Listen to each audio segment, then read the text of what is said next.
So we added like fractions together. We can also add mixed numbers together. So we've got 5 and 5 ninths plus 2 and 7 ninths. Now 5 and 5 ninths, that's a mixed number. Let's see if we can put it back into just one fraction, an improper fraction. So 5 we can write as 45 over 9, and we're going to add that to the 5 ninths that it came with it. The 2 and 7 ninths, well 2 we can write as 18 over 9, and we're going to add those 7 ninths as well. So going through and adding our numerators, we got 45 plus 5 is 50, plus 18 gives us 68, goodness gracious, plus 7 gives us 75. So up top we got 75. And remember, when we're adding fractions, as long as they've got the common denominator already, the denominator just stays the same. So 75 over 9 is our improper fraction, but we could also reduce that. 9 goes into 75 8 times, and it leaves over 3. So we got 7 and 3 ninths, or another way we could say it, or sorry, goodness gracious, 8 and 3 ninths, or another way we could say that is 8 and 1/3.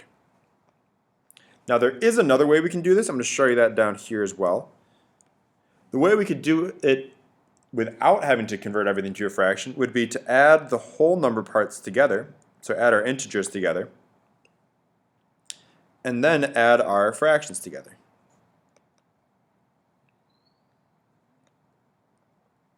So adding our integers together, 5 plus 2, goodness gracious, is 7. Adding our fractions together, we get 12 over 9. Now 12 over 9 we could write as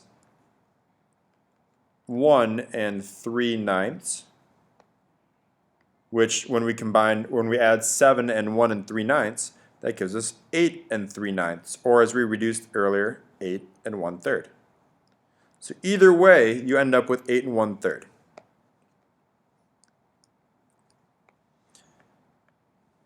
Example 2, we've got some negatives and we got some minus signs, so we're going to have to be careful.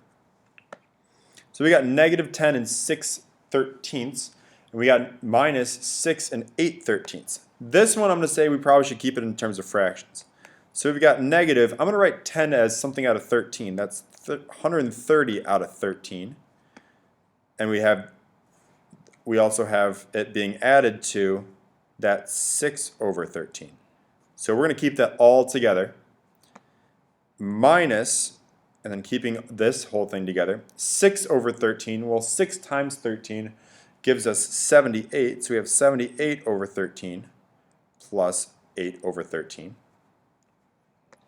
So cleaning these up a little bit, we have negative 130 plus 6 is 136 over 13. And we're going to subtract 78 plus 8 gives us 86 over 13. So we have negative 136 minus 86. That's going to give us negative 222 over 13. Now, if you can reduce that, go for it.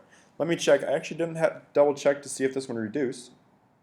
But 222 divided by 13, nope, that doesn't reduce at all. So we're left with negative 222 out of 13.